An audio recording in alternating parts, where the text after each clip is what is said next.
여러분들의 부동산 길라잡이 부동산 가이드 진행의 강주림입니다.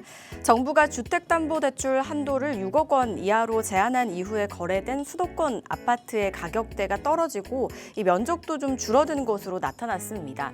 대출을 많이 받지 않고도 살 수 있는 중소형 아파트 중심으로 수요자들의 선택 기준이 몰리고 있는 건데요. 그렇다면 현재 실수요자들이 가장 주목하고 있는 지역과 매물처는 어떤 것들이 있을까요? 그 정보 궁금하신 분들께서는요, 저희 부동산 가이드와 함께 해주시기 바랄게요.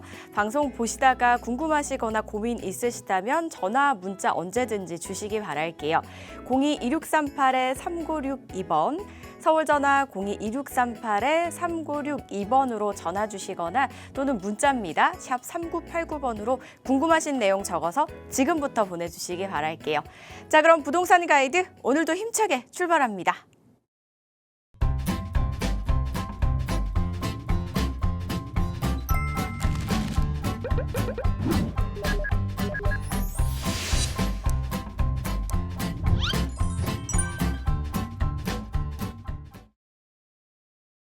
네, 부동산 가이드 화요일의 남자 만나보는 시간이시죠. 동산이용 부동산연구소의 박성일 팀장과 함께합니다. 어서 오세요. 안녕하십니까. 시청자 여러분 반갑습니다. 화요일의 남자 동산이용 부동산연구소의 박성일 팀장입니다. 지난주까지 집중호우가 계속 연이어서 오다 보니까 중남부 권역 같은 경우에는 지금 재난 수준이라고 합니다. 물난리 때문에 굉장히 피해 많이 입으셨다고들 들었는데 혹시라도 시청자분들 중에 피해 입으신 분들 없으셨으면 좋겠고 만약에 있다고 하더라도 신속하게 복구되길 기원드립니다. 아울러서 또 한 가지 좀 말씀드리고 싶은 게 있는데요. 바로 부동산 가이드가 오늘 200회를 달성했다고 합니다. 이렇게까지 200회 동안 방송을 할 수 있다는 것은 아무래도 시청자 여러분들의 성원과 관심 덕분 아닐까 생각이 듭니다. 부동산 가이드를 출연하시는 전문가분들이 많으신데 제가 오늘 200회 맞이했으니까 제가 대표로 박수 받고 더 유익한 정보로 찾아뵐 수 있도록 하겠습니다. 더욱 양질의 정보와 그리고 또 명확한 시선으로 여러분들께 찾아뵐 테니까요. 오늘 방송도 끝까지 시청 부탁드리고 앞으로도 부동산 가이드 많은 사랑 부탁드리겠습니다. 네, 제가 해야 될 말을 또 팀장님이 대신해 주셨습니다. 진짜 200회까지 하게 해주셔서 여러분들 정말 감사드리고요. 저희 1000회까지 하게 잘 부탁드리겠습니다. 저희 열심히 할게요. 자, 그럼 본격적으로 또 이어서 이야기를 나눠봐야겠죠. 앞서서 부동산 이야기도 해주셨지만 어쨌든 저희 방송에 대한 이야기를 해주셨습니다. 저희가 이렇게까지 오래 갈 수 있는 데는 여러분들의 또 관심과 사랑 덕분인 만큼 이게 저희 방송 중에 진행되는 상담, 전화, 문자 상담 외에도 또 오프라인에서 많은 분들이 참석하시는 인원이 점점 늘어나고 계시다고 들었거든요. 어떤 강의인지 두 가지가 준비되어 있는데요. 첫 번째 이야기부터 들어볼게요.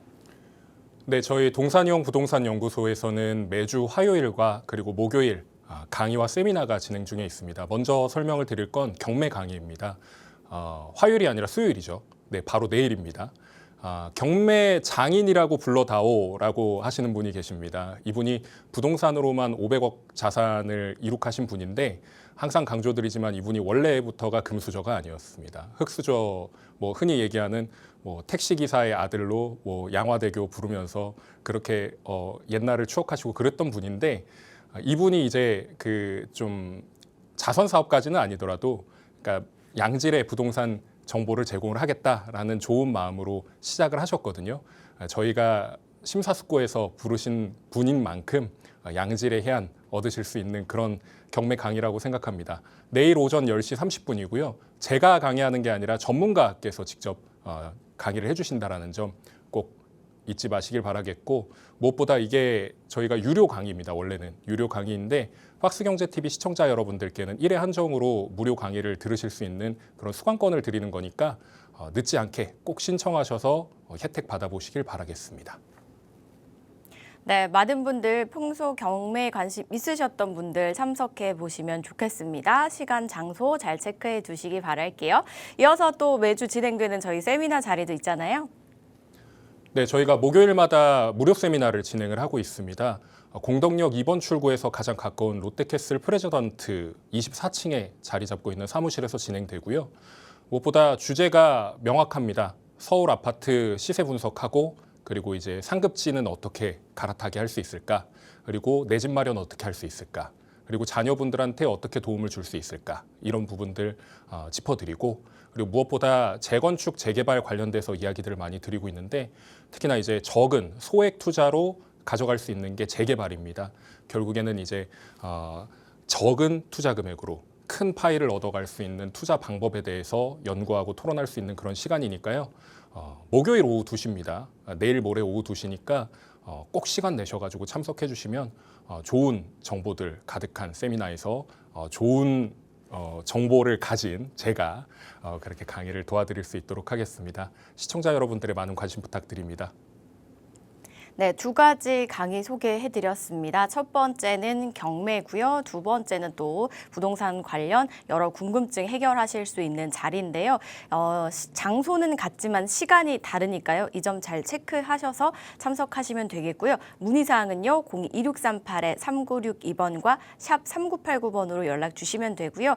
역시나 방송 중에 상담 원하시는 분들도 같은 번호로 연락 주시면 되겠습니다. 저희는 먼저 강의부터 듣고 갈게요. 이번 주 준비해 주신 이야기가 이제 부동산 앞으로 좀 어떻게 흘러갈까 이렇게 좀 예측을 해 주신다고 합니다. 부동산이 정말 지금 살짝 뭐 주춤하다 이런 얘기가 있잖아요. 이게 근데 다시 상승할 것이다 이런 이야기도 있고 여러 가지 견해들이 있더라고요. 어떻게 될까요, 팀장님? 네, 그래서 제가 오늘 준비한 내용의 제목도 얼마나 올랐고 얼마나 더 오를까입니다. 사실 지금 집값을 떨어지길 기다리고 계시는 분들, 기대하고 계시는 분들이 굉장히 많고 집값 떨어져야 된다고 막 계속해서 말씀하시는 분들이 많은데 결국에는 우상향한다라는 전제 조건이라든지 아니면 앞으로의 향방이라든지 이런 것들 다 생각하고 계실 겁니다.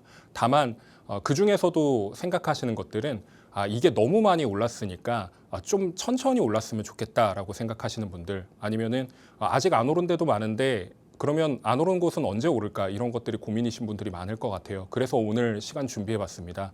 얼마나 더 오를까에 대한 시뮬레이션도 돌려봤으니까 끝까지 시청을 부탁드리겠습니다. 일단 오프닝에서 그 아나운서께서 말씀해주신 부분이 소형 아파트의 전진 뭐 이런 내용이었거든요. 근데 제가 오늘 가져온 내용은 레미안 원베일리 이야기입니다. 제목에서는 10평대 집이 40억이 넘었다라고 얘기를 하는데 사실 실질적으로는 이게 전용 25평짜리입니다. 그렇기 때문에 10평은 조금 이제 과하다는 그런 얘기고요. 이게 59제곱 타입이라고 해서 이게 40억이 넘었다라는 얘기인데 우리가 좀 살펴볼 것은 이게 왜 올랐는지를 좀 살펴봐야 되겠죠. 서초구 반포동에 위치한 레미안 원베일리가 우리나라에서 신축 아파트 중에서는 가장 비싸다고 볼 수 있는데 이 아파트를 필두로 해가지고 지금 뭐 아래에 잘 보이실지는 모르겠는데 여기 이제 서초구 일대의 신축 아파트라든지 아니면 압구정 아파트가 소형 면적임에도 불구하고 40억을 넘어섰다라고 이야기를 하는 겁니다. 이게 단순히 계산을 하면 대략 한 1억 3천만 원 중반 정도 되는 거거든요.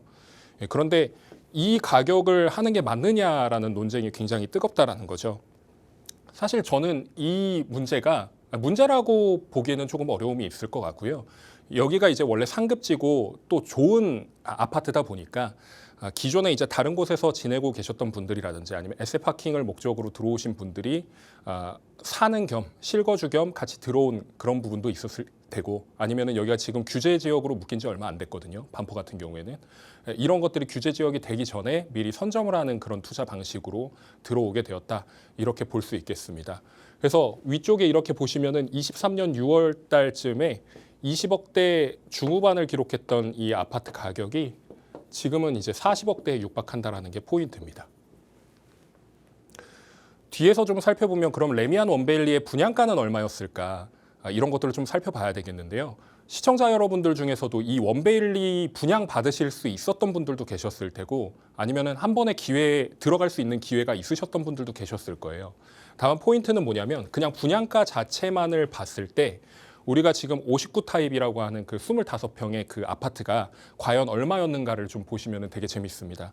여기 이제 빨간 테두리 안에 있는 그 이 59 타입의 가격이 대략 12억 후반에서 14억 정도가 됐었다라는 게 포인트입니다. 근데 제가 40억이라고 지금 말씀드렸잖아요. 지금의 가격이. 그러면 분양가 대비 지금 몇 배가 오른 겁니까? 거의 한 3배 정도가 오른 거거든요. 근데 이게 지금 분양이 됐던 시기가 언제냐면 2021년이에요. 불과 4년밖에 지나지 않았는데 이 금액이 3배가 뛰었다라는 얘기입니다. 그냥 단순히 뭐 100원이 300원이 된 게 아니라 13억이라고 하는 아파트가 40억에 올라왔다라는 얘기죠.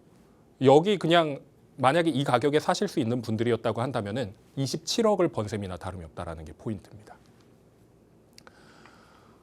제가 그래서 자료를 좀 더 찾아봤어요. 찾아봤는데 조합원 분양 기준으로 해가지고 이게 84타입이라고 하는 34평형이거든요. 이 30평형대 조합원 분양가가 얼마였는지 확인을 해보니까 대략 18억 후반에서 19억 정도가 됐습니다. 한 평당 가격이 대략 5,560만 원 정도 됐고요. 그리고 이게 일반 분양으로는 풀리지 않았습니다. 84타입까지는 조합원만 받을 수 있었고 나머지 이제 59타입부터 이제 받을 수 있었는데 제가 이걸 왜 가져왔냐면요. 지금 84타입이라고 하는 34평형대 이 레미안 원베일리가 72억을 찍었습니다. 평당 가격으로 환산하면 대략 2억이 조금 넘는 가격인데 이 2억이 넘는 가격이 3억을 간다, 4억을 간다 이렇게 얘기하시는 분들이 되게 많아요. 그래서 쭉 한번 살펴봤습니다. 매매 시기가 2021년도 5월부터 2025년 6월까지인데 얘마저도 지금 2배가 올랐다는 거죠. 근데 이것과 비교한다 그러면은 거의 얼마가 오른 건가요? 4배가 올랐습니다. 4배. 예, 거의 한 3점 몇 배 정도 되는 건데 거의 4배에 육박하는 가격 오름세가 있었다. 이런 것들을 보실 수가 있겠고 그러면 100억이라는 숫자를 언제 찍을 수 있을까에 대한 논쟁이 되게 많은데요. 그래프를 살펴보니까 이 단기간에 2배가 올랐던 게 한 4년 정도 되는 거거든요. 4년 만에 지금 2배가 오른 겁니다. 그러면 만약에 지금 이게 올라가려면 대략 한 50%가 정도가 올라야 된다는 얘기인데 1.5배가 올라야 된다는 얘기죠. 과연 100억은 언제 찍을 수 있을까? 이게 지금 2배 가까이 찍는데 4년밖에 안 걸렸거든요. 그러면 얘는 얼마나 걸릴 것이냐? 여러분도 좀 예상해 보시면 재밌는 결과가 나올 거라고 생각합니다. 근데 제가 봤을 땐 100억은 금방 달성할 것으로 예측이 됩니다. 그 이유에 대해서는 뒤에서 계속 설명을 드리겠습니다. 제가 재밌는 자료를 또 하나 가져왔는데요. 10년 동안 아파트 분양가가 얼만큼 변했을까? 서울의 아파트 분양가를 좀 찾아봤습니다. 2015년부터 25년도까지 10년간의 분양가를 조사를 해봤는데 2015년에만 보더라도 대략 한 평당 분양가가 2천만 원 정도밖에 되지 않았고요. 이걸 평균 분양가로 환산을 해보니까 대략 6억 8천만 원 정도의 분양을 받을 수 있었다. 예, 국민평형이라고 하는 34평형을 6억 8천이면 분양을 받을 수 있었는데 지금 10년이 지나고 나니까 평균 분양가가 대략 16억 정도 된다라는 게 포인트입니다. 전년 대비 상승률을 쭉 한번 살펴보시면 2022년을 제외하고 모조리 올랐습니다. 특히나 2024년도에 굉장히 가파르게 올랐고 2023년도에도 대략 20%까지 올랐는데 이 이유가 무엇이었냐면 공사비 인상에 대한 부분이 굉장히 명확했거든요. 자재값 인상이라든지 아니면 뭐 최저임금의 인상으로 인해서 그 어떻게 보면은 뭐 일자리, 그러니까 노동력 이런 것들이 들어갔을 때 그 비용도 무시를 못했다. 이런 부분들이 있었던 것이죠. 그리고 무엇보다 계속해서 집값이 올라가게 되어 있다 보니까 집값이 올라간 거에 맞춰서 분양가도 거기 따라갔다. 이렇게 보셔도 무방하겠습니다. 그래서 제가 뒤에서 또 살펴본 거는 과연 앞으로의 10년은 어떻게 변화할 수 있을까를 좀 살펴봤습니다.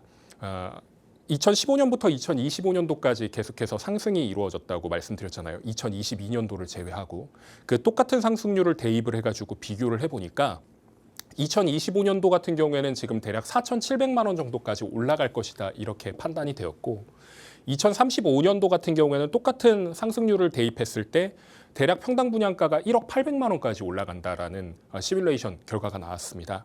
이렇게 환산한다고 했을 때 국민평형이라고 얘기를 하는 것은 대략 36억 8천만 원 정도의 분양가가 나온다라는 건데 지금 시청하시는 분들 중에 제가 이렇게 얘기를 하면 뭐 별 희한한 소리를 다 한다 아니면 미친 소리 한다 이렇게 생각하시는 분들이 좀 있을 거예요. 근데 우리가 좀 생각을 했을 때 예전에 1970년대 아니면 80년대 때 대부분의 아파트 분양가가 평당 800만 원에서 1000만 원대였던 거를 생각을 한다면 그때하고 비교했을 때 지금의 분양가마저도 굉장히 많이 오른 상황인 거고요. 그리고 앞으로 10년, 20년을 또 뒤로 봤을 때 이러한 분양가가 오지 않으리라는 법은 없습니다. 앞으로 이런 분양가가 오는 걸 대비를 해야 되겠죠. 그래프로 좀 살펴보자면 불과 10년 전까지만 해도 이 바닥이었는데 지금 2025년 기준으로 이 정도 수준까지 올라온 거고요. 앞으로 올라갈 상승이 이만큼 남아있다라는 게 포인트입니다. 근데 너무 그래프가 가파르게 올라가는 것처럼 보이시잖아요. 그래서 제가 좀 상대적으로 좀 덜한 분양가를 뒤에서 보여드리겠습니다. 예상치 상승분의 2분의 1을 대입을 해보니까요. 대략 31억 정도까지 나오더라고요. 근데 보시면 아시겠지만 지금 2029년, 2030년도 이때쯤에 약 24억까지 올라가게 되는데 이러한 분양가가 과연 이 시기에 올까? 이런 생각부터 만약에 이렇게 된다 그러면 우리가 어떻게 대비를 해야 될까? 이 분양가를 어떻게 생각해 볼 수 있을까? 이런 것들을 좀 고민해 보신다면 서울에 있는 아파트들은 넘사벽이구나. 이걸로 끝내는 게 아니라 그러면 서울 아파트에 어떻게 들어갈 수 있을까? 신축 아파트를 어떻게 하면 받을 수 있을까? 이런 방법론적인 것에 대한 부분도 좀 고민을 해보셔야 된다는 얘기겠죠. 재밌는 자료를 하나 가져왔는데 주택가격 상승에 대한 공간적 확산 경로라고 해서 이게 국토연구원에서 나온 그 자료가 있습니다. 일종의 논문인데 이 논문에서 그 상승기에 그러니까 집값이 상승할 때 이 상승에 몸을 싣는 매수자들은 어떤 지역으로 이동을 했을까 이런 것들을 좀 연구를 해봤답니다. 그런데 보시면 아시겠지만 시작점이 강남 3구예요. 강남 3구에서부터 지금 이동된 곳들이 어디냐라고 살펴보니까 첫 번째 경로 같은 경우에는 판교 분당을 거쳐서 용인의 수지 그리고 기흥까지 이어지는 경로 1번 그리고 2번 같은 경우에는 과천을 지나서 평촌 인덕원을 지나 삼봉까지 가는 경로 2번 그리고 3번 같은 경우에는 목동, 광명, 시흥을 거쳐서 마지막에 송도로 이어지는 경로 3이 있습니다. 근데 우리가 좀 생각을 해봤을 때 주택 가격이 상승했다라고 이야기를 하는데 집값이 올랐다고 하지만 지금 오른 지역들을 살펴보면 일단 강남 3구는 많이 올랐다고 다들 인지를 하고 계실 겁니다. 그리고 목동 같은 경우에도 많이 올랐다고 알고 계시죠. 그리고 판교 분당도 마찬가지로 많이 올랐습니다. 그리고 과천도 많이 올랐죠. 신고가를 계속 갱신하고 있으니까. 그러면 이제 수지하고 기흥은 계속 오르던 찰나였고 평촌과 인덕원 3봉까지도 오름세가 이어지나라고 하는 찰나에 지금 627 규제가 터진 거거든요. 이걸 임시적으로 한번 막은 상황인 건데 과연 그럼 이 논문에 따르면 이 주택 가격의 확산 경로는 만약에 이걸로 이어진다 그랬을 때 다음 타자가 누구냐 이렇게 살펴봤을 때 아직 오르지 않은 이런 지역들이 오를 것이다 이렇게 추측을 해볼 수가 있습니다. 단 상승률이 얼마나 될 것이냐와 그리고 원래 고점을 찍었던 전고점 대비 얼마만큼 올라갈 것이냐는 아무도 예측할 수 없습니다. 다만 이때 당시의 연구와 지금의 현재 시점에서 살펴봤을 때 여기 이제 주변에 뭐 신도시가 개발이 된다든지 아니면은 그 사이에 분명히 뭐가 조금씩은 달라졌을 거거든요. 뭐 교통이라든지 이런 것들이 달라졌기 때문에 이때와는 동일시 여겨서는 안 된다라는 게 포인트입니다. 강남 3구의 사례를 좀 살펴봤습니다. 가격 변동이 어떻게 이어졌을까 살펴보니까 2020년도부터 2025년까지 약 5년간을 살펴봤어요. 20년도에는 24억 4천만 원. 이때 들어가실 수 있었던 분들이 지금 땅을 치고 후회를 합니다. 이때 샀으면 지금 내 돈 벌었는 건데 거의 2배 가까이 벌었는데 벼락거지가 됐다라고 생각하시는 분들이 정말 많더라고요. 시청자 여러분들 중에서도 분명히 있으실 거라 생각합니다. 그런데 이 전고점이라고 하는 이 라인을 39억, 2022년도에 고점을 한번 찍었을 때로 잡아봤어요. 근데 이게 언제 전고점을 돌파했냐면 2024년도에 돌파했습니다. 작년에 돌파했다라는 얘기죠. 근데 이 상급지의 상승이 계속해서 이어지다 보니까 이게 영향을 줄 것이다, 풍선 효과로 나타날 것이다 예측을 했기 때문에 정부가 일단 한번 틀어막은 상황이에요. 목동 사례도 살펴보면 전고점이라고 하는 이 라인을 넘어선 지 오래입니다. 작년에 마찬가지로 이 상승선을 돌파했고 그리고 계속해서 신고가를 작성하고 있는 추세입니다. 특히나 목동 같은 경우에는 지금 구축들이 대부분인데 앞으로 이제 신축이 지어질 그런 공간이에요. 얼죽신 이야기를 하는데 신축 아파트가 지어진다라고 하면 이 지역들도 분명히 변화가 굉장히 가파르게 이어질 것이다. 그리고 특히나 목동 사례를 제가 말씀을 드렸지만 사실 아벼목성이라고 하는 대표적인 네 군데가 있지 않습니까? 그리고 잠삼대청이라고 하는 대표적인 곳들이 있는데 이 지역들 전부 다 통용되는 이야기예요. 정고점은 이미 다 돌파했고 계속해서 오름 추세를 이어가고 있다. 이렇게 보시면 되겠습니다. 과천 사례도 살펴보면 유사하게 지금 정고점을 돌파했고요.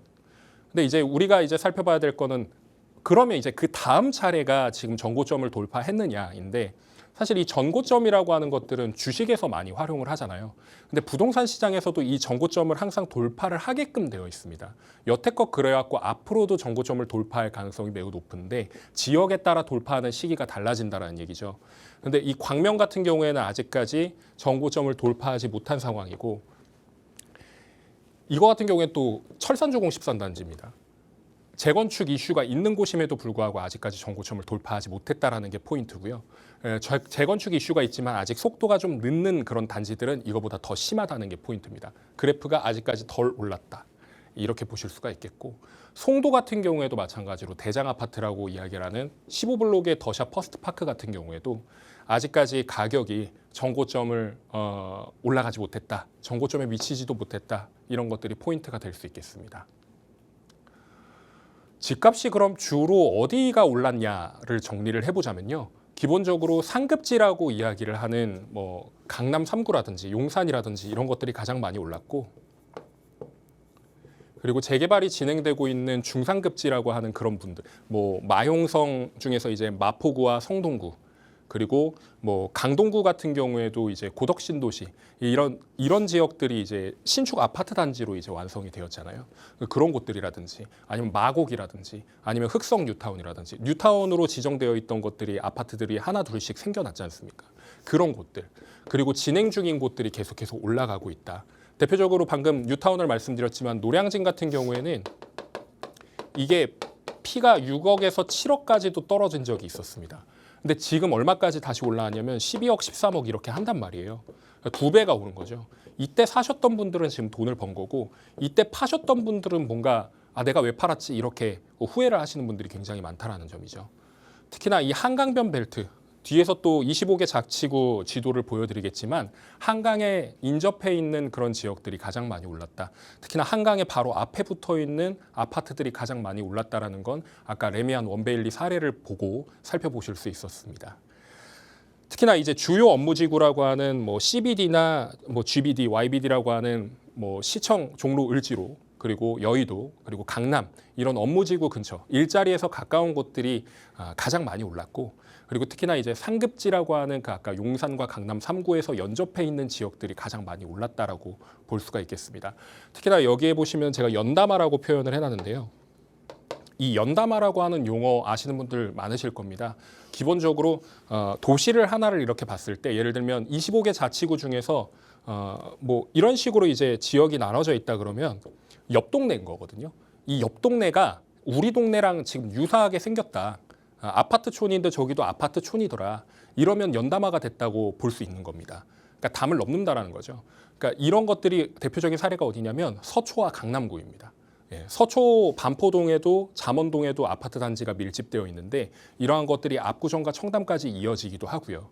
그리고 이제 뭐 방배동 쪽 같은 경우에도 이제 하단부이긴 하지만 방배동에서부터 개포까지 이어지는 그런 아파트 단지들이 연담화될 수 있다. 이렇게 볼 수 있겠습니다.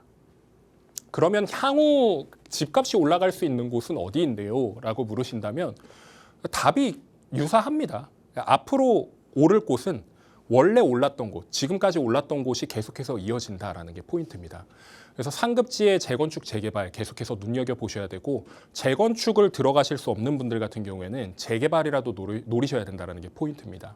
그리고 무엇보다 한강변 벨트. 이 한강변 벨트를 계속해서 강조드리는 이유가 제가 방송에서 항상 나와서 말씀드리는 게 GDP가 4만 불 가까이 되게 되면 지금 이제 3만 불 중반이거든요. 4만 불이 된다 그러면은 이게 물의 문화가 탄생한다고 이야기를 하시는 분들이 있습니다. 전문가분들 중에. 이 물의 문화라는 게 결국엔 한강이 메인이거든요.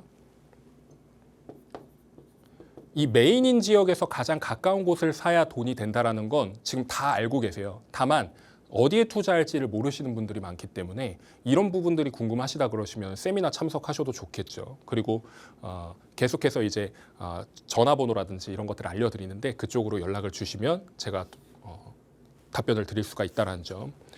그리고 주요 업무지구 이렇게 적어놨는데 주요 업무지구가 지금 3도심이라 그래가지고 아까 말씀드린 뭐 종로 을지로 그리고 강남 그리고 여의도 이렇게 말씀드렸지만 용산 국제업무지구가 탄생을 하면 중간에 하나 또 업무지구가 생기는 거고요. 그 밖에도 이제 부도심에 있는 업무지구들이 많습니다. 대표적으로 뭐 마곡이라든지 아니면 가산이라든지 아니면은 뭐 요즘에는 천호 뭐 이제 강동 이쪽도 계속해서 일자리가 나온다고 얘기를 하잖아요.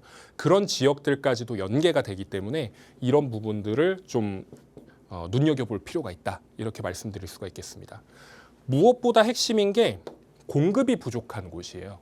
지금 계속해서 아파트들이 지어지는 것처럼 보이지만 사실 이미 아파트촌으로 완성이 돼 있는 곳들은 아파트를 새로 지을 수 없습니다. 왜냐하면 땅이 부족하기도 하고요. 그리고 그 지역 안에서 재개발이라든지 재건축이라든지 원하지 않는 분들이 계속해서 이어지고 있기 때문에 그러니까 분담금 납부 여력이 안 되시는 그런 동네들이 있거든요. 그런 지역들이 있는데 그 지역을 오히려 눈여겨봐야 된다. 왜냐하면 그 지역 안에서 집값 상승을 막기 위해서는 그 안에서 공급을 계속해서 꾸준히 이어줘야 되는데 아직까지 그 강남 3구와 용산 안에서는 그 공급이 원활하게 이루어지지 않고 있기 때문에 집값이 오르는 측면도 있습니다. 그런 부분들을 생각을 한다면 이 부분을 가장 중점적으로 보셔야 되겠죠. 서울의 25개 자치구 지도입니다. 제가 계속 서울 집값을 말씀을 드리는 이유가 팍스경제TV 보시는 분들 중에는 뭐 수도권에 거주하고 계시는 분들이 많을 테고 또 지방에서 보시는 분들도 많을 겁니다. 근데 기본적으로 우리나라 부동산을 볼 때는 항상 집중적으로 보셔야 되는 것이 서울의 집값이 얼마만큼 올라가고 내려가느냐를 보셔야 그게 이제 지방으로 이제 또 이어지는 거거든요. 그래서 항상 서울을 중점적으로 보시라고 말씀드리고 서울을 공부하셔야 된다 이렇게 말씀을 드립니다. 그래서 25개 자치구 지도를 가져오게 된 이유는 일단 이 부분을 공부를 하셔야 돼요. 모르시는 분들은 계속해서 이걸 한번 보셔야 된다는 겁니다. 그리고 여기서 이제 제가 보여드릴 게 뭐냐면 가격 분포입니다. 아까 제가 한강변벨트 쪽에서 계속해서 가격이 올라가고 있다라고 말씀을 드렸잖아요. 실제로 우리가 지도를 살펴봤을 때 지금 빨간 부분이 가장 비싼 지역들입니다. 가장 비싼 지역들이 이 지역이고 노란색으로 좀 칠해져 있는 부분들이 중급지라고 불리는 그런 지역들. 그리고 하급지로 분류되어 있는 것들이 약간 검게 표현이 되어 있는데 사실 이 검게 지내고 여기 지역 안에서 머무르고 계신 분들이 나쁘다 옳지 않다 이런 거는 전혀 아니니까 오해하지 마시고요. 지금 집값이 이런 식으로 이제 올라가고 있다. 이미 뻘겋게 되어 있는 곳들은 계속해서 상승을 하고 있다는 것이고 무엇보다 이제 그라데이션이 입혀져 있는 이런 부분들도 계속해서 온기가 퍼지고 있는데 서울 집값은 계속해서 온기가 퍼져 나갈 예정입니다. 정부에서 막는다고 해가지고 이 온기가 퍼지지 않는 건 아닙니다. 계속해서 퍼질 예정입니다. 자치구를 25개로 나눴을 때 1위부터 25위까지 어느 지역이 위치해 있느냐 살펴보니까 서초가 1위고요. 25위가 도봉구입니다. 예. 그래서 도봉구가 꼴등인 적이 없었거든요. 근데 최근에 이제 꼴등이 됐습니다. 왜 그러냐면 이 안에서 지금 뭐 아파트 뭐 재개발이라든지 재건축이라든지 것이 이런 것들이 전혀 없었고 그리고 공급에 대한 부분도 드라마틱하게 지금 이루어질 계획이 없기 때문에 당분간은 저 순위를 유지할 것으로 보입니다. 좀 이제 쭉 보시면 아시겠지만 대부분의 순위가 한강 근처에 연접해 있는 것들이 대부분 높고 그리고 또 일자리가 좀 갖춰져 있는 곳들이 순위가 높다라는 걸 살펴보실 수가 있는데 뒤에서 좀 이제 설명을 드리자면 이 서초와 강남이 일자리가 지금 가장 많거든요. 그러니까 GBD라고 하는 강남 업무지구가 가장 많기 때문에 당연히 이 가격을 이루는 것은 뭐 이제 뭐 그런 게 전혀 없습니다. 뭐 이제 한치의 의심조차 없다 이렇게 표현을 할 수가 있겠는데 그러면 나머지 지역들을 쭉 상위권을 살펴보니까 얘네들은 어떤가를 좀 살펴보면요. 일자리가 얘네들도 인접해 있다라는 게 포인트입니다. 뒤에서 살펴보시면은 이게 종로 을지로, 시청, 광화문 이런 쪽이죠. 그리고 여의도, 그리고 강남인데 제가 말씀드린 딱 그대로입니다. 지금 가장 가까이에 있는 것들이 지금 다 비싸다라는 거죠. 이런 부분들을 살펴봤을 때 이거를 그냥 단순히 그냥 비싼가 보다 이렇게 생각하시고 넘어갈 게 아니라 그러면 우리가 먹을 수 있는 곳은 어디냐, 우리가 진입할 수 있는 곳은 어디냐, 이런 것들을 좀 고민을 해보셔야 된다는 거죠. 중심지 체계라 그래가지고 서울 도시기본계획이 2040까지 나왔습니다. 2040년도에 도시기본계획까지 나왔는데 거기서 이야기를 하는 게 3도심, 8광역 중심, 8광역이 아니죠. 7광역 중심입니다. 12지역 중심인데 여기서 보시면은 지금 제가 이렇게 지역을 적어놨잖아요. 여기서 이제 이 안을 이제 울타리를 보셔야 된다는 거죠. 우리가 바깥에를 볼 게 아니라, 그러니까 수도권, 뭐 경기도권 이런 거를 보는 게 아니라 이 안에만 보셔도 성공한다라는 겁니다. 그래서 실제로 이렇게 바운더리를 보니까 이런 식으로 이제 정리가 된다라는 게 포인트고, 그리고 이제 지역 중심까지 살펴본다 그러면 이렇게 바운더리가 넓어집니다. 근데 여기는 지금 제가 하나 빠뜨렸는데 연신내 불광입니다. GTX-A가 지금 개통이 돼가지고 열심히 움직이고 있는 곳인데 이런 곳까지 포함이 돼가지고 이 안을 좀 둘러보신다고 하면 먹을거리가 충분하다. 앞으로 서울에 대한 계속해서 물밀듯이 들어오는 수요 이런 것들은 확보가 되어 있습니다. 왜냐하면 분양을 못 받으신 분들이 너무 많아요. 지금 청약을 기다리시는 분들이 너무 많은데 청약 기다리다가 죽을 지경입니다. 신혼부부였던 사람들이 청약을 못 받아가지고 신혼이 보통 7년 정도 보거든요. 신혼부부의 그 기간을. 근데 그 7년이 넘어서가지고 청약을 못 받는 분들도 되게 허다하다고 얘기를 해요. 이런 부분들 때문에 지금 실매수자로 전환이 되는 그런 것들이 굉장히 많아졌다고 하고, 그리고 또 이런 것들에 관심을 갖는 분들이 많아졌다고 얘기를 하니까 이거를 결코 무시할 수 없다, 이렇게 말씀드릴 수가 있겠습니다.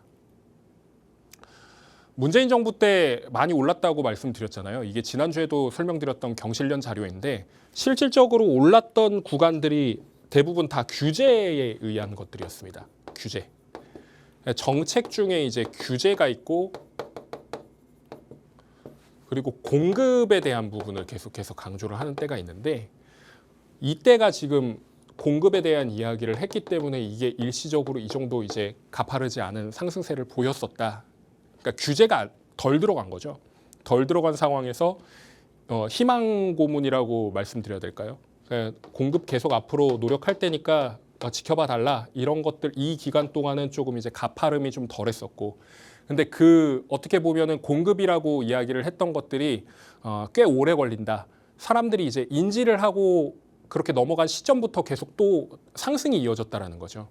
중간에 또 한 번 이제 잠깐 쉬어가는 타이밍이 있습니다. 이때 당시에도 또 이제 신도시라든지 공급 대책이라든지 이런 것들을 강조를 했었는데 불과 몇 개월 가지 못하고 다시 이제 가파른 상승세를 이어갔다. 이것이 포인트라고 말씀드릴 수가 있겠습니다. 근데 지금 문재인 정부를 말씀을 드렸지만 제가 항상 강조드리죠. 진보 정권 때 오르고 보수 정권 때 안 오른다, 이게 아닙니다. 상황에 맞춰서 계속해서 올라가는 거고요. 특히나 강남 일대가 오른 정권은 보수 정권인 윤석열 정권 때였습니다. 그렇기 때문에 그것에 대한 이제 시나리오는 이제 맞지 않는다. 진보나 보수나 이런 때 오르는 게 아니라 시대별로 상황에 의해서 올라가는 게 포인트다, 이렇게 볼 수 있겠는데, 지금 국토부 장관 후보자로서 김윤덕 국회의원이 지금 내정이 됐잖아요. 이분이 원래 국토부의 실무라든지 아니면 부동산에 대해서 명확하게 잘 알고 있는 전문가가 아닙니다. 그러니까 비전문가인데 이런 상황에서 지금 후보자 내정을 받고 나서 이야기를 한 게 뭐였냐면, 신도시, 4기 신도시는 좀 시기상조다.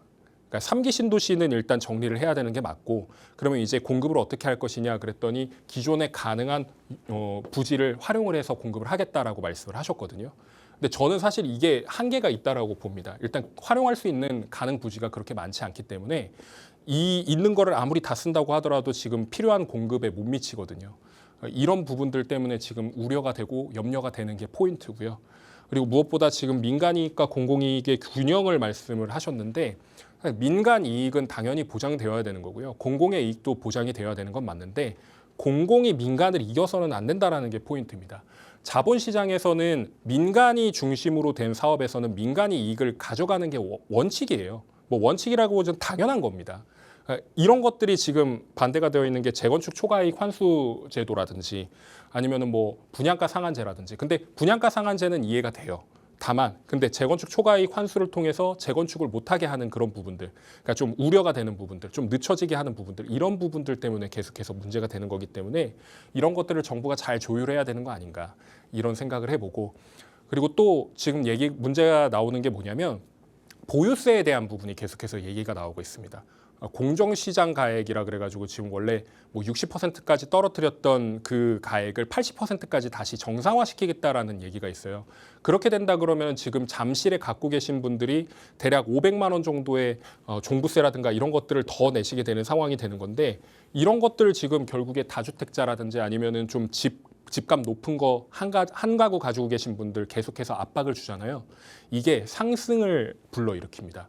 오히려 집 팔고 하락을 불러일으키는 게 아니라, 이게 집값이 높아가지고 보유세를 더 내니까 그래 그거 한번 보자, 시장에서 결정을 하는 거거든요. 집값이 더 올라간다는 게 포인트입니다. 이런 부분들을 생각해 봤을 때 정부가 해야 될 건 무대책이다 이렇게 이야기하시는 분들이 계시거든요.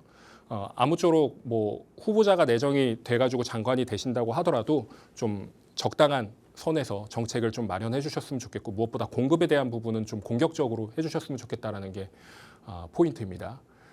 아파트는 빵이 아니다라고 이야기가 나온 적이 있었죠. 그 김현미 장관이 했던 이야기입니다. 빵이었으면은 밤새도록 구웠다 이렇게 말씀을 하셨는데, 결국에는 이 아파트라는 거를 지으려면 못해도 3년, 많게는 5년까지도 계속해서 이어진다라는 게 포인트죠. 공급이 갑작스럽게 막 한 6개월 만에 일어나지 않습니다. 지금부터 시작을 한다 그러면 한 대략 5년 정도가 걸려요. 제가 봤을 때는 지금 주택 공급이 한참 부족한데 지금 시작하겠다라고 하면은 대략 2030년경에나 이 공급 부족 사태가 해결이 될 것으로 보고 있습니다. 굉장히 심각한 내용입니다. 집값 어떻게 될 것 같으세요? 공급이 이렇게 부족한데. 저는 계속해서 올라간다라고 보는데 폭등을 바라는 것도 아닙니다. 계속해서 상승이 되는 걸 우려한다라는 거예요. 이런 상승 시점에서 내 집 하나가 없다라 그러면 굉장히 문제가 있는 겁니다. 자녀분들도 마찬가지라고 항상 말씀드리죠. 청약대기 수요 지금 계속해서 실매수자로 바뀌고 있습니다. 특히나 대출 규제가 6억까지밖에 되지 않기 때문에, 그러니까 중저가 시장이라고 하는 10억 미만의 매매가를 가진 아파트들 계속해서 하나둘씩 소진이 돼가고 있다는 점 알고 계시면 좋을 것 같고, 이게 소진이 되고 물건이 줄어들게 되면 가격이 호가가 계속해서 올라갑니다. 이런 부분들이 문제가 된다는 것이고, 규제외 지역 같은 경우에도 마찬가지입니다. 규제외 지역 사는 분들이 계시니까 계속해서 지방에서 돈 싸들고 올라오세요. 무엇보다 돈 풀리는 거, 그리고 금리 인하돼가지고 돈 풀리는 것도 있지만 한국형 양적 완화가 가장 문제가 될 수 있다는 거죠.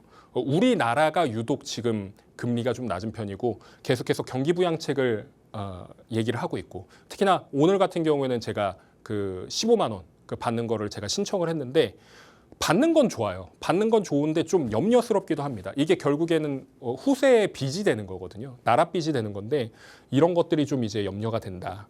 이게 결국에 부동산 시장까지도 영향을 미칠 것이다라는 그런 거시적인 그런 측면도 있습니다.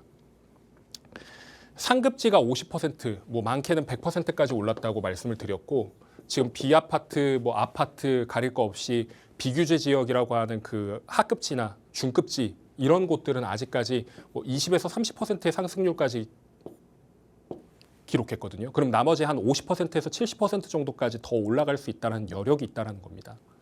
강남이 잠깐 멈춰서 기다리는 동안에 얘네가 올라갈 가능성이 있기 때문에, 만약에 투자를 못 하신 분들이라든지 아니면 실거주를 못 하신 분들이라면 지금 들어가시는 것도 늦지 않다. 실거주는 기본적으로 때가 없습니다. 무조건 내가 될 수 있는 때에 들어가시는 게 무조건 중요한 부분이니까, 이런 부분들을 생각하신다 그러면은 내 집 마련하셔야 되는 분들은 지금 당장, 그리고 내 집 마련이 이미 되어 있는데 또 하나의 부동산을 원하시는 분들이라면 지금이 적기다, 이렇게 말씀을 드릴 수가 있겠습니다. 재개발과 관련된 부분은 계속해서 세미나에서 강조를 드리고 있으니까 관심이 있는 분들은 이번 주 목요일에 있는 세미나 신청하셔가지고 저와 같이 이야기 나눠보실 수 있었으면 좋겠습니다. 오늘 강의는 여기까지 하겠습니다. 대부분의 많은 분들께서 이제 서울에 집은 못 사겠구나라고 생각하시는 분들 많으실 겁니다. 또 너무 오르니까 언젠가는 폭락하지 않을까 생각하시는 분들도 계실 거고요. 그런데 수요가 많은 지역들은요, 뭐 중간중간 잠시 주춤할 수는 있겠지만 큰 맥락에서 보면 우상향을 그리면서 올라오고 있습니다. 앞으로도 공급이 해결되지 않는 한 마찬가지일 거고요. 이렇다 보니 이 서울의 다른 지역들도 또 풍선 효과로 상승을 하지 않을까라는 생각이 드는데요. 이쯤 되면 이제 많은 분들께서도 지치고 포기할 법도 하실 것 같아요. 근데 포기하기에는 좀 이르다라는 메시지를 주는 강의가 아니었나 싶거든요. 그래서 그 방법 저희와 함께 좀 고민하시면 어떨까 싶습니다. 뭐 여러 가지 방법이 있겠지만 제일 중요한 건 나에게 맞는 전략을 잘 짜서 접근하는 게 가장 중요하지 않나 싶습니다. 그래서 저희가 두 가지의 강의를 또 준비를 해놨습니다. 먼저 첫 번째는 경매 관련된 강의인데요. 평소에 이제 경매에 관심이 있으셨는데 좀 경매는 사실 쉽게 접근하기가 또 어려운 분야다 보니까 좀 도움이 필요하셨던 분들이라면 한번 참석해 보시면 좋겠고요. 다음은 이제 부동산 관련해서 내게 맞는 전략 또는 궁금증 해결해 보실 수 있는 세미나 자리도 준비가 되어 있습니다. 보시면 장소는 두 곳이 같고요. 근데 일시가 다르니까요. 이 부분 체크하시면 되겠습니다. 경매는 수요일, 세미나는 목요일이라는 부분 체크해 보시고요. 문의사항은 02-2638-3962번과 샵 3989번으로 연락 주시면 되겠습니다. 그리고 이제 본격적으로 여러분들 궁금증 또 해결해 볼 텐데요. 방송 보시다가 상담 원하시는 분들 같은 번호로 지금 빠르게 연락 주시기 바랄게요. 저희 강의하는 동안 들어온 문자부터 한번 체크해 보겠습니다. 첫 번째 문자는 3442님께서 보내주셨습니다. 이촌동 한가람 아파트 33평을 보유 중입니다. 2019년에 매수를 해서 5년째 실거주 중인데 최근에 많이 올라서 계속 보유해야 될지 고민입니다. 얼마 정도 갈 수 있을까요? 라고 보내주셨습니다. 이촌동도 사실 수요가 굉장히 좀 많고 부촌으로 유명한 지역이잖아요. 근데 최근에 더 상승을 했나 본데요. 어떻게 하시면 좋을까요? 일단 이촌동이 원조 부촌이라는 거는 알고 계실 겁니다. 그 들어가실 때도 그런 확신이 있으셨고 또 좋으니까 들어가셨을 거라고 생각을 하는데 향후 전망 매우 좋습니다. 그리고 지금 33평 정도 되는 거거든요. 지금 가지고 계시는 게. 위치가 딱 정중앙이에요. 서울의 딱 정중앙이고 가장 좋은 땅이라고 이야기를 하는 이촌 아파트 지구 한가운데 이촌역 바로 앞에 있는 곳이 바로 이곳인데 제가 봤을 때는 결론부터 말씀드리면 계속해서 보유하셔도 좋습니다. 실거주를 하고 계시니까. 그리고 무엇보다 중요한 건 지금 2019년도에 매수하셨다고 이야기하셨잖아요. 2019년도에 매수하셨으면 대략 한 10억 중반에 사셨을 거거든요. 근데 지금 마지막 실거래가가 제가 알기로는 20억 중반인가 그럴 겁니다. 지금 10억 넘게 버셨잖아요. 근데 지금 포인트는 이게 평당 1억 일단 찍습니다. 그러면 33억이거든요. 앞으로 7억, 8억 더 여유가 있습니다. 왜 그러냐면 기본적으로 안 올랐어요. 덜 올랐습니다. 리모델링 단지라고 하는 것이 위쪽에서 지금 하고 있고 여기에 르에리촌이라고 하는 현대맨션 지금 리모델링 하고 있는 곳이 곧 있으면 이제 입주를 하게 되는데 물론 시간이 조금 더 걸리지만 몇 년 더 남았지만요. 여기 같은 경우에는 재건축이 이루어지고 있고 특히나 여기 같은 경우에도 재건축이 앞부분은 재건축이고 뒷부분은 리모델링인데 신동아가 아니라 지금 이 한가람 아파트 같은 경우에는 수직 증축형으로 지금 위로 올린단 말이에요. 리모델링을. 원래 수평 중축밖에 이루어지지 않았었습니다. 뭐 법이라든지 규제라든지 이런 부분들 때문에 옆에 남아있는 땅들만 이제 가능했었는데 이거를 지금 올릴 수 있다는 게 포인트고 무엇보다 이게 리모델링이 되면요. 여기 지금 가격이 지금 가격보다 훨씬 더 많이 올라갑니다. 용산공원 있죠. 여기 지금 국제업무지구 생기죠. 포인트가 뭐냐면 또 여기서 이제 볼 수 있는 게 이 한강대교의 아트브릿지거든요. 나중에 아트브릿지 생긴다 그러면은 여기 굉장히 좋아집니다. 한강도 보이고 한강 다리도 보이고 물론 안 보일 수는 있겠지만 부분적으로 보인다라는 게 포인트가 될 수 있겠고 이거 제일 잘 보이는 데가 한가람 아파트예요. 그래서 제 주변 지인분들도 한가람 아파트를 계속해서 매수하셔라라고 강조를 드렸던 부분이고 무엇보다 지금 이거 매물이 없습니다. 매물이 씨가 말랐기 때문에 제가 알기로는 저층밖에 없을 거예요. 제가 알기로는. 예. 이거 계속 보유하시고 계속해서 가져가시면 좋은 결과 있으리라 생각합니다. 뭐 혹시라도 더 궁금한 게 있으시다 그러면은 연락 주시면 꼼꼼하게 상담 도와드리겠습니다. 네, 굉장히 좀 긍정적으로 바라보시고 보유하시는 걸 말씀드렸으니까요. 이 부분 참고해 보시기 바라겠습니다. 문자 주셔서 고맙습니다. 계속해서 다음 문자도 바로 만나볼게요. 1985님께서 보내주셨습니다.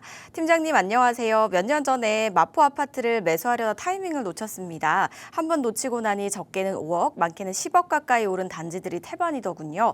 마포 아파트 가격이 쉬지 않고 오르고 있어서 일반적인 매수 방법으로는 안 될 것 같아 입주권을 받을 수 있는 재개발에 관심을 돌렸습니다. 마포구 내에서 역세권 재개발이 많이 이루어지고 있다고 들었는데 팀장님께서는 어떻게 보시는지 궁금합니다. 라고 보내주셨습니다. 마포구 내에서 이루어지는 재개발 좋아 보이는데 팀장님은 어떻게 보실까요? 마포 너무 좋죠. 네, 너무 좋고 마포 역세권 재개발 같은 경우에는 도시정비용 재개발로 지금 총 24군데가 지금 지정이 돼 있습니다. 그래서 이 24개 중에 15개 같은 경우에는 역세권 장기전세주택 사업으로 이어지고 있어요. 근데 제가 예전에 가자동이나 아니면 서마포 이런 거 말씀드리면서 여기 주목해 보시라고 말씀드린 적이 있습니다. 혹시라도 관심이 있으시다 그러면 그 방송 찾아보시면 좋은데 포인트는 뭐냐면요. 지금 동마포 권역이 지금 거의 끝났거든요. 이쪽이 지금 아파트촌으로 변모를 했습니다. 그러면 다음 타자가 이쪽이 될 거라고 생각하시는 분들이 되게 많은데 아파트촌 여기 지어지는 것보다 여기가 먼저 끝납니다. 여기가 서마포고 여기가 중마포거든요. 동마포 권역이 지금 제일 비싸요. 여기 평당 호가가 1억입니다. 그 다음 타자가 여기라고 말씀드렸잖아요. 이쪽으로 갔다가 마지막 타자가 얘네가 됩니다. 왜 그러냐면 여기 상권이 되게 많아요. 이 상권 때문에 지금 지지부진한 곳들이 태반입니다. 이런 것들 때문에 좀 주목을 해보실 필요가 있는데 일단 역세권 재개발 자체는 되게 좋아요. 그래서 아까 말씀드렸던 이 15개 중에 괜찮은 지역들을 들어가시면 좋은데 이 괜찮은 지역들, 그러니까 세대수가 많은 지역들 아니면은 사업성이 나쁘지 않은 지역들이 서마포에 밀집되어 있다는 게 첫 번째 포인트고요. 그리고 두 번째로는 마포 어디든 가도 좋습니다. 마포 어디든 가든 좋고 무엇보다 분양가를 일반 분양이 아니잖아요. 조합원 분양가로 받을 수 있기 때문에 재개발 투자 굉장히 현명한 선택이라고 생각을 합니다. 아파트 지금 5억, 10억 아까 말씀하신 것 같은데 지금 5억, 10억이 문제가 아니에요. 10억에서 20억 가까이 오른 곳들이 태반입니다. 이런 것들을 생각해 본다라 그러면은 마포 권역에 무조건 내가 들어가겠다, 입성하겠다라고 생각을 하신다 그러면 내 돈 생돈 주고 아파트 들어가시는 것보다 시간에 투자해서 재개발 결과물을 얻어내시는 게 무엇보다 중요하다 말씀드릴 수 있겠습니다. 그리고 지금 제가 아까 24개 도시정비형 재개발 사업 말씀드렸는데 15개 역세권 장기전세주택 사업을 제외하고 나머지 9개 같은 경우에는 장기전세주택 사업이 아니라 그러니까 인센티브를 부여받아가지고 거기서 이제 기부 체납을 받는 방식으로 진행을 하는 거거든요. 이런 것들이 좀 빨리 되면 좋겠는데 앞서서 말씀드린 것처럼 역세권에서 가장 가까운 게 뭡니까? 상권이거든요. 그 상권이 편입되어 있는 그런 지역들이라 그러면 좀 지지부진할 수 있으니까 이런 것들을 걸러내실 수 있는 능력이 필요하다 이렇게 말씀드릴 수가 있겠고 만약에 좀 어렵다고 생각을 하시면은 전문가들한테 상담을 받아보십시오. 상담을 받아보셔서 여기는 굉장히 괜찮을 것 같습니다. 아니면 사업이 좀 늦어질 것 같습니다. 이런 것들을 생각을 해보시고 결정을 하신다 그러면 좋은 선택 되실 수 있으리라 생각합니다. 무엇보다 마포 역세권 주변은 거의 차익이 10억 정도가 돼요. 10억 정도가 되는 곳에 투자를 하시는 게 가장 좋은 선택이 될 테니까 그런 것들을 생각해 보시고 결정하신다면 좋은 선택이 되실 거라 생각합니다. 네, 저희가 시간이 없어서 빠르게 세미나 설명 들어보도록 하겠습니다. 팀장님 도와주시죠. 네, 돈이 되는 세미나입니다. 저희가 무료 세미나라고 말씀을 드리지만 저희가 돈을 안 받는다 그래서 대충 하지도 않고요. 무엇보다 1:1 전문가 상담이라고 하면 원래 상담료를 지불하시고 부동산 전문가분들한테 상담을 받으시는 게 대부분인데 저희는 그것까지도 이제 도와드리고 있으니까 관심 있는 분들은 많은 참여를 부탁드리겠습니다. 꼭 돈 버실 수 있도록 저희가 도와드릴게요. 신경 써서 해드릴 테니까 믿고 찾아와 주시면 좋은 결과물 만들어 드릴 수 있도록 하겠습니다. 네, 궁금하신 분들 많이 참석해 보시기 바랄게요. 문의사항은요. 02-2638-3962번과 샵 3989번으로 연락 주시기 바랄게요. 저희 방송에서 제공하는 정보는 투자 판단에 대한 조언일 뿐 해당 부동산의 가치 상승과 하락을 보장하지 않는다는 점 기억해 주시기 바랍니다. 오늘도 시청해 주신 여러분 고맙습니다.